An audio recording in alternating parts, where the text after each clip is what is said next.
Bismillahirrahmanirrahim. Assalamualaikum warahmatullahi wabarakatuh. Kembali lagi ya bersama program ini yaitu TOEL, Tutor of Eureka Lecture bersama saya Abdurrahman Khotim Nugraha. Nah, di sini tuh saya akan membahas mengenai materi dari kalor dan hukum 1 termodinamika. Nah, kan menurut saya dalam materi ini tuh ada 4 subbab yang utama ya, yang krusial gitu, yang benar-benar mahasiswa semester 4 tuh harus menguasai materi ini gitu. Jadi yang pertama itu ada konsep dasar, yang termasuk di dalamnya itu ada kalor, kerja atau usaha, dan energi dalam. Lalu yang kedua, hukum 1 termodinamika, yang di dalamnya itu ada persamaan umum, perjanjian tanda juga. Lalu ada penerapan hukum 1 termodinamika pada proses-proses termodinamika seperti isobarik, isochorik, isotermik, dan proses adiabatik. Nah, lalu kalau misalnya yang poin keempat itu siklus termodinamika. Tapi dalam kesempatan kali ini saya akan membahas 3 ini aja dulu ya, sebagai pengantar kalian gitu. Nah, dimulai dari poin yang pertama ada konsep-konsep dasar.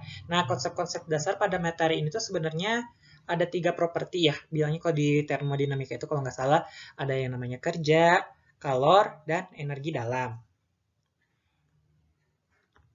Nah, yang pertama kita akan membahas mengenai properti dari kerja. Ya, dari kerja. Nah, kerja itu atau usaha gitu ya didefinisikan sebagai proses perpindahan energi secara mekanik. Namun, khusus dalam termodinamika itu tuh kalau nggak salah biasanya tuh kerja atau usaha itu tuh diartikan sebagai jumlah energi yang ditransfer oleh gaya yang bekerja atau yang biasa disebut dengan tekanan kerja.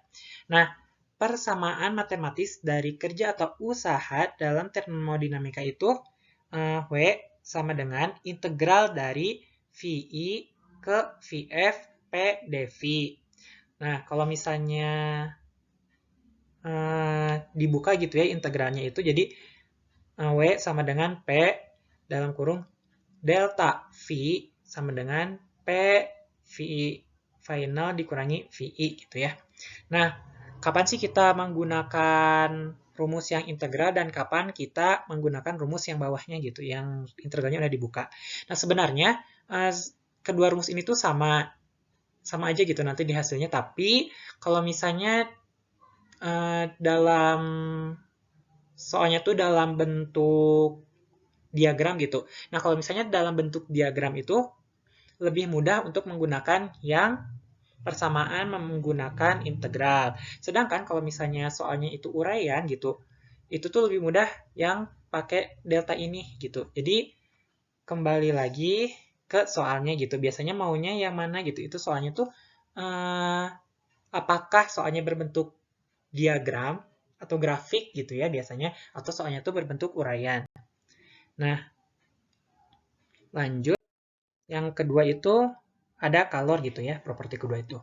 Nah, kalor itu merupakan salah satu bentuk energi yang berkaitan dengan temperatur. Nah, kalor ini mengalir dari satu sistem ke sistem lain karena terdapat perbedaan temperatur. Nah, kalau misalnya tidak ada, misalnya ada dua sistem gitu, kedua-duanya itu nggak ada perbedaan temperatur atau temperaturnya sama gitu, maka nggak ada kalor yang mengalir gitu ya.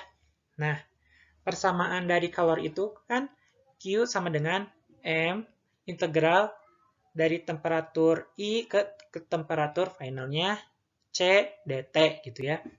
Nah, pada persamaan ini juga sama kayak persamaan yang kerja atau usaha yang tadi gitu. Cuman ditambah dengan ada kalor jenisnya. Kan biasanya kalau misalnya kita di SMA gitu ya, ada Q sama dengan MCT gitu ya. Nah, kalau misalnya dalam proses termodinamika ini yang level mahasiswa gitu biasanya kan di apa ya, digunakannya itu benar-benar rumus yang udah kayak bentuk integral soalnya kan nanti kita bakal menganalisis sebuah grafik lagi gitu, rata-rata pada grafik. Ya, seperti itu. Apa ya lagi ya? Oh iya, biasanya mahasiswa tuh ada yang tertukar gitu ya antara kalor dengan kerja yang tadi gitu. Padahal kedua kalau misalnya dilihat dari segi fisiknya gitu ya, kedua properti ini tuh hampir sama gitu, tapi sebenarnya mereka itu berbeda. Kalau misalnya kalor itu merupakan salah satu bentuk energi, berarti ya bentuk energinya gitu yang dilihat, yang ditinjaunya itu energi. Sedangkan kalau misalnya kerja atau usaha itu tuh jumlah energinya, kuantitas energinya gitu. Jadi bisa dibedainnya antara kalor sama kerja atau usaha gitu ya, tadi sebelumnya telah dijelaskan. Lalu ke konsep yang ketiga ada energi dalam. Nah, properti ini tuh khusus buat di persamaan hukum satu termodinamika. Enggak sih, nanti juga bakal ketemu lagi energi dalam di entropi kalau misalnya nggak salah, atau entalpi gitu ya, lupa. Nah, energi dalam itu tuh merupakan jumlah energi kinetik total seluruh partikel penyusun sistem ditambah dengan seluruh energi potensial dari interaksi antar seluruh partikel penyusun sistem. Nah, energi dalam ini tuh tidak dapat dihitung secara langsung gitu kuantitasnya, melainkan hanya dapat dihitung dengan melihat perubahan keadaan sistem. Sehingga persamaan matematisnya itu jadi kayak delta U sama dengan UF dikurang UI gitu ya. Nah, jadi perubahan keadaan energi dalam. Nah, kenapa energi itu tidak bisa dihitung secara langsung gitu? Energi dalam ini tuh soalnya kita tuh nanti tuh bakal belajar yang namanya peluang gitu ya, peluang peluang yang subatomik gitu. Nah, karena energi dalam itu kan berhubungan dengan uh, berhubungan dengan interaksi gas-gas atau molekul-molekul gas atau partikel-partikel gas yang ada di dalam sistem gitu. Jadi kalau misalnya dihitung langsung tuh kayak susah gitu. Paling kita hanya bisa menghitung perubahan keadaannya aja gitu. Jadi perubahan keadaan energinya itu bisa kita tinjau dari apakah keadaan awalnya akan seperti ini, terus nanti keadaan akhirnya akan seperti gimana gitu. Nah, paling kita bisanya hanya meninjau seperti itu.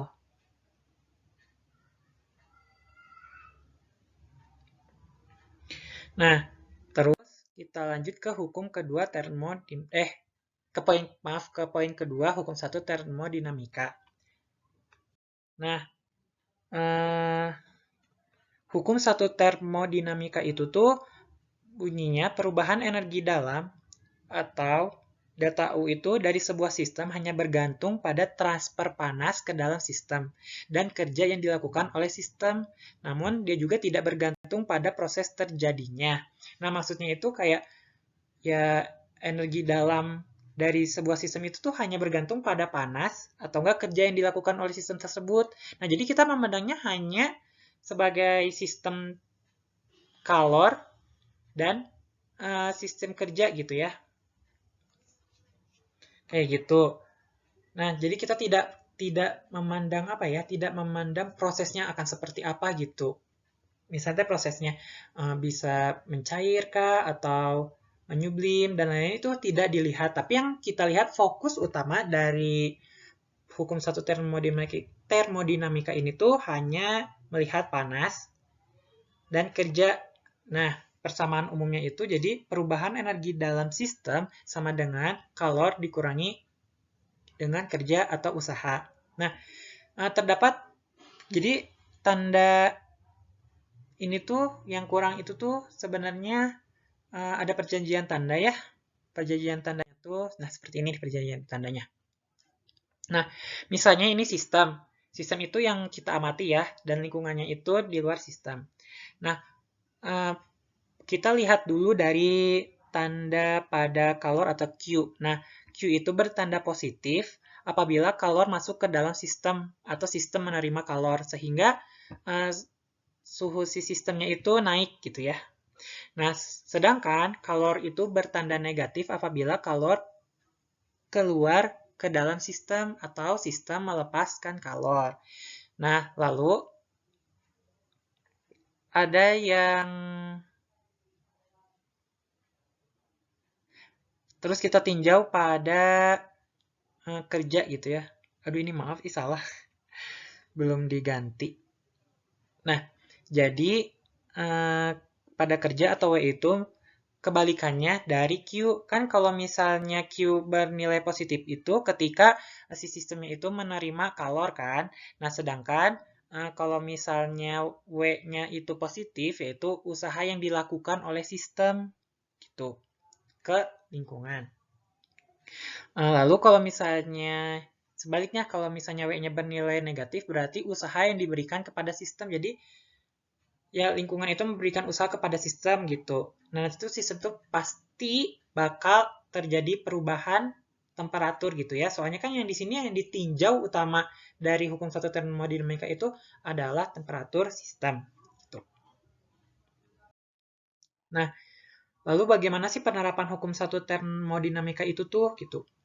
Jadi penerapannya itu sebenarnya ada sebagai proses termodinamika dan ditinjau dari siklus termodinamika itu sendiri. Kan seperti yang kita tahu bahwa fungsi usaha atau kerja itu merupakan fungsi lintasan ya, kalau nggak salah. Ya, fungsi lintasan. Jadi, kalau misalnya lintasan itu tuh pasti berhubungan dengan yang namanya siklus. Nah, namun sebagai dasarnya gitu ya, karena keterbatasan waktu. Jadi di sini tuh saya tuh hanya menjelaskan mengenai penerapannya dalam proses-proses termodinamika. Nah, yang pertama ada isobarik. Nah, proses isobarik ini tuh adalah proses perubahan keadaan gas yang berlangsung pada tekanan tetap. Nah, pada tekanan tetapnya itu P-nya sebenarnya kan konstan. Nah, ingat-ingat lagi ya, materi yang kayak persamaan keadaan gas gitu. Persamaan matematisnya seperti apanya gitu. Nah, persamaan keadaan gas pada proses isobarik ini tuh dinyatakan dengan V per T sama dengan konstan. Yang artinya VI per TI sama dengan V final per T final gitu. Jadi, volume per temperatur awal itu sama dengan volume per temperatur akhir. Nah, kan tadi pas di awal tuh ada konsep kerja itu kan kerja itu dirumuskan dengan W sama dengan integral dari VI ke VF P dV gitu ya. Nah, sifat kan kita tuh di sini tuh hanya mengintegralkan terhadap V-nya gitu ya. Jadi P-nya kita bisa dikeluarin gitu. Nggak dimasukin ke dalam integral gitu. Jadi P-nya dikeluarin sehingga didapatkan, kan ini tadinya T1. Kalau misalnya diintegralin berarti jadinya kan V. V dari VF, VI gitu. Berarti kan diperoleh hasil akhirnya itu W sama dengan P V final dikurangi VI gitu. Atau volume akhir dikurangi dengan volume awal.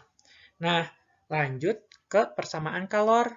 Nah, persamaan kalor ini tuh nyambungnya itu pada persamaan yang hukum satu termodinamika yang sebelumnya di slide sebelumnya ya. Yang delta U sama dengan Q dikurangi W.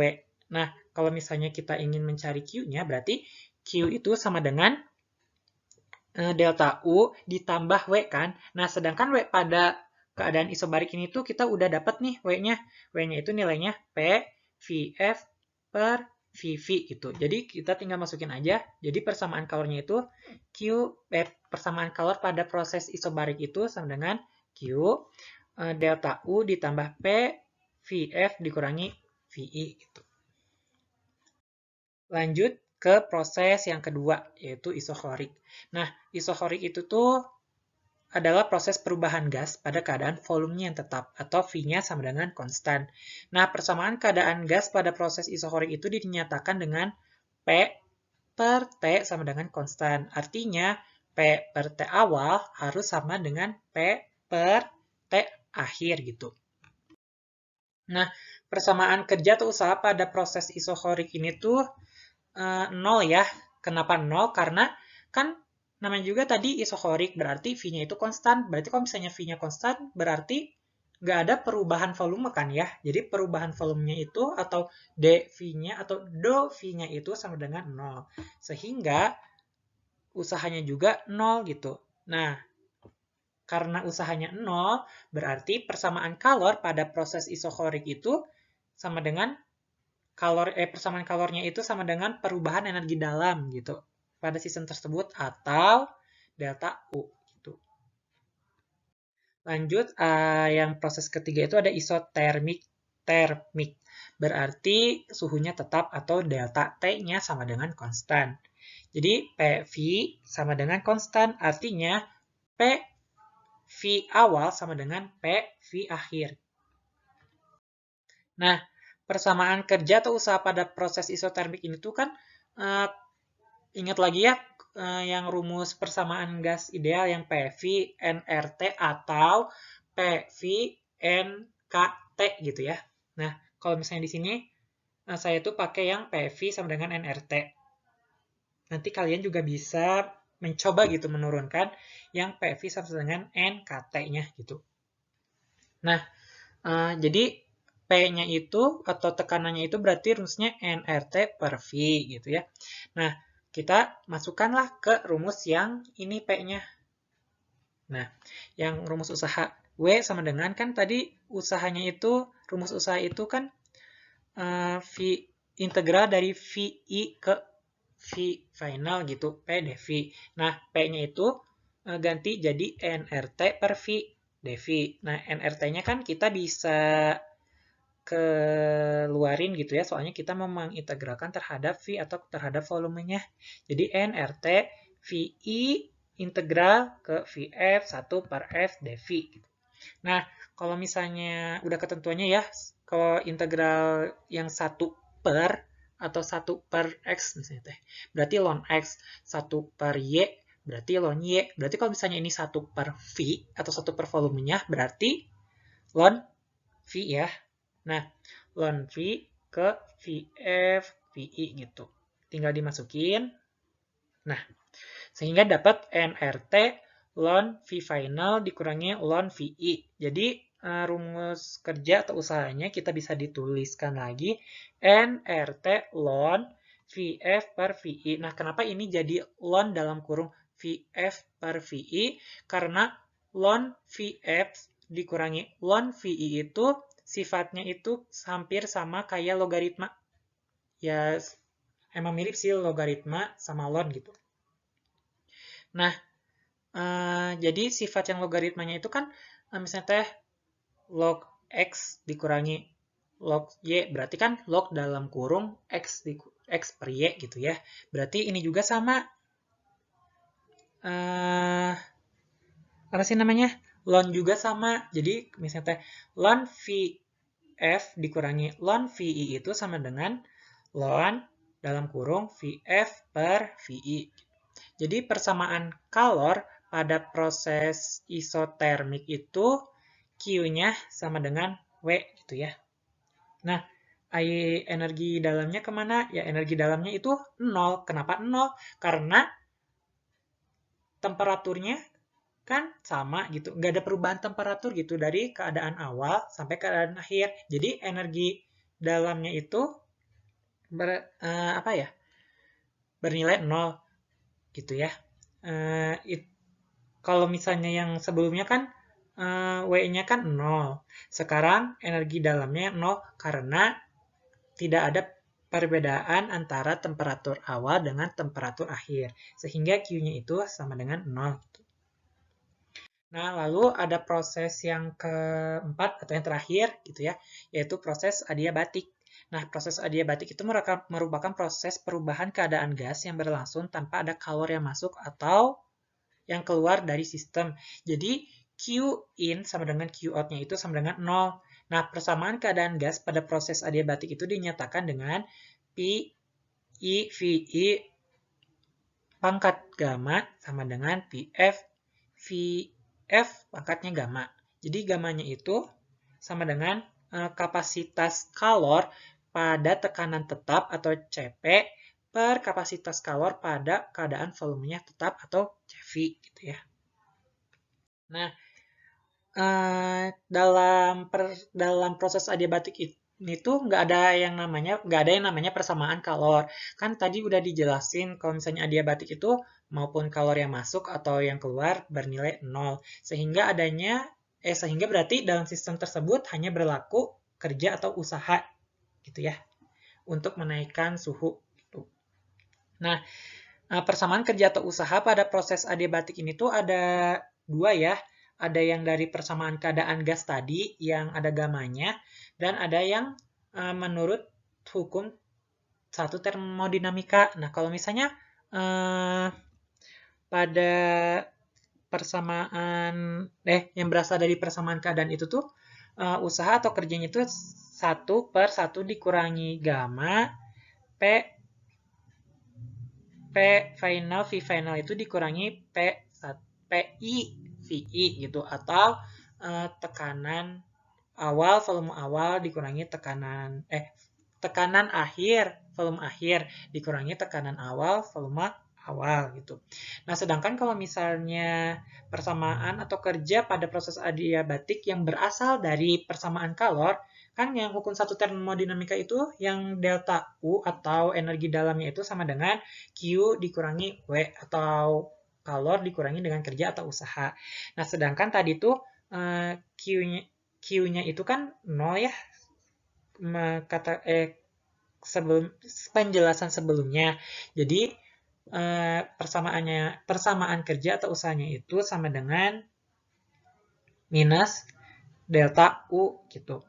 Nah, kalau misalnya si sistemnya ini tuh merupakan gas monoatomik ya, maka delta U-nya itu sama dengan 3/2 nRT atau NKT. Kalau misalnya yang ditinjaunya itu sistemnya itu sebagai gas diatomik, berarti usahanya itu 5/2 nRT atau NKT gitu ya. Nah, mungkin cukup sekian penjelasan dari saya. Kalau misalnya ada yang ingin ditanyakan terkait materi yang barusan saya jelaskan gitu ya, atau misalnya ada yang mau ditanyakan lagi, nggak bisa email ke email saya ya, rohmankn.edu@gmail.com, atau bisa juga ke PC WA saya, nomornya 0857227111, atau bisa juga DM ke Instagram saya abdurrahman.kn06. Mungkin cukup sekian yang bisa saya sampaikan. Mohon maaf apabila ada kesalahan atau ada kekurangan. Wabillahi taufiq wal hidayah. Wassalamualaikum warahmatullahi wabarakatuh.